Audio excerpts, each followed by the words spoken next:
शानदार अस्पताल बना सकते हैं, आप दर्जनों दुनिया की बेहतरीन यूनिवर्सिटियां बना सकते हैं, गरीब और मजबूर को दवाई मुफ्त मुहैया कर सकते हैं और देहातों में सब इनकलाब ला सकते हैं और करोड़ों नौजवान बच्चे और बच्चियों को आईटी की तालीम से बहरावर कर सकते हैं और कारखाने और सनतें उसका चारों सूबों में जाल बिछा सकते हैं।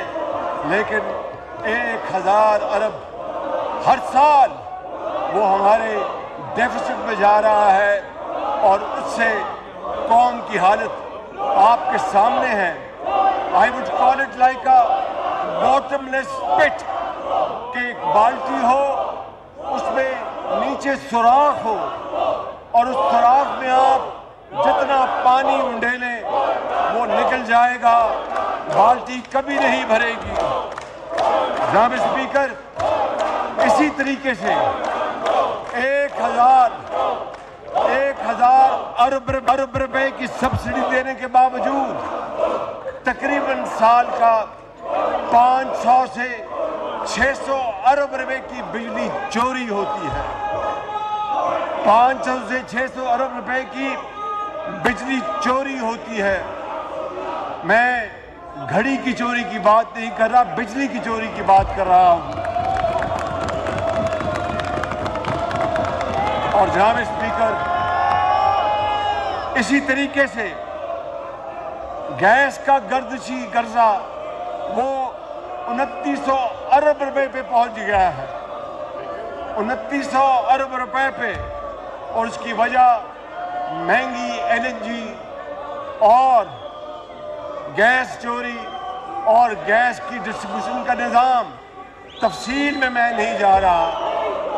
और फिर जनाब स्पीकर, शूमिए किस्मत देखें, शूमिए किस्मत देखें, शूमिए किस्मत देखें कि 600 अरब रुपए जो हमारे कौमी इदारे हैं, जो स्टेट ओन्ड एंटरप्राइजेज है, वहाँ पर तकरीबन 600 अरब रुपए का साल का वहाँ पर खसारा है।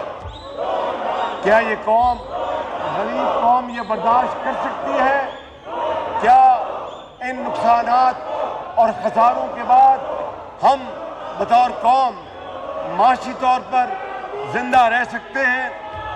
और तुरा ये है कि पीआई का पाकिस्तान इंटरनेशनल एयरलाइंस जो 60 और 70 की दिहाई में उसके बारे में मशहूर था, great people to fly with, आज जो उसका हशर हो चुका है। एक पिछली हुकूमत के एक साहब ने पीआई के बारे में जो जहर उगला, उसने पूरी दुनिया में पीआई को बैन कर दिया। इससे बड़ा कौमी जुर्म कोई और हो नहीं सकता। तो पीआई का जो आज कर्जे का जो हुजम है वो 800 अरब रुपए हो चुका है। अब बताइए कि जनाब स्पीकर, इन दिलखराश वाक़यात और होशरुबा नुकसानात के बाद आप ये कहें कि यहाँ पर तरक्याती और अवामी महबूद के लिए एक नई ईंट लगे, तो फिर मैं समझता हूँ कि ये फिर एक दीवाने का ख्वाब है। लेकिन इसका हल मौजूद है, उसकी तरफ मैं जनाब स्पीकर अभी आपकी खिदमत में अर्ज करूँगा कि बिजली चोरी और टैक्स चोरी कौम का जिंदगी और मौत का मसला है। और मैं अपने कायद और अपने जो ज़ुमा हैं उनकी इजाज़त से बड़ी इंकिसारी के साथ मगर बड़े एतमाद के साथ ये कहना चाहता हूँ कि इंशाअल्लाह हम इस मूजी कैंसर को मिलकर इसको जड़ से उखाड़ देंगे और पाकिस्तान को उसके पांव पे खड़ा करेंगे। मुश्किल जरूर है, लेकिन nothing is impossible if there is a will to do. It's a long journey, thorny journey, full of hurdles, but those nations who surmounted these huge obstacles, they became again one of the most growing nations around the world.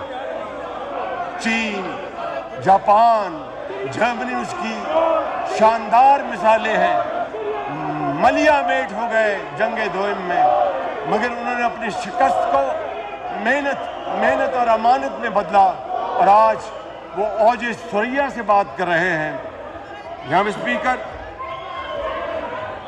मैं ये कहना चाहता था कि इस बिजली चोरी, gas चोरी का सारा बोझ गरीब आदमी उठाता है, यतीम उठाता है, बेरोजगार उठाता है, एक बेवा उठाती है, एक बर्तन साफ करने वाली, रिज़्क़ हलाल कमाने वाली एक औरत वो उठाती है।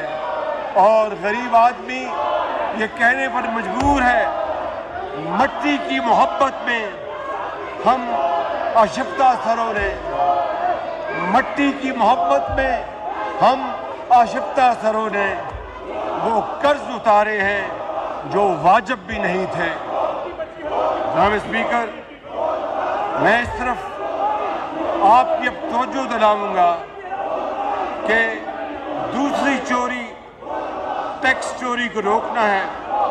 इस अमल की निगरानी ये खादिम खुद करेगा और इंशाअल्लाह मॉडर्न टेक्नोलॉजी, कंप्यूटराइजेशन, जहाँ पर मिनिमम ह्यूमन इंटरेक्शन हो, उस निज़ाम को, कामयाब मॉडल को हम फिलफौर लेके आएंगे।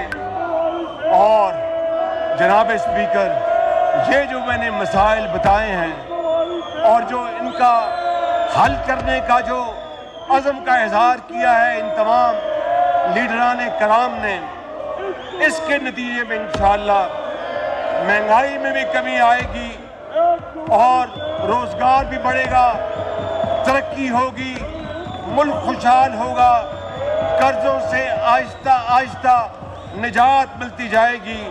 और इसके लिए मैं और मेरे साथी अपनी जानें लड़ा देंगे, किसी चीज़ को खात्मे नहीं लाएंगे। जनाब स्पीकर।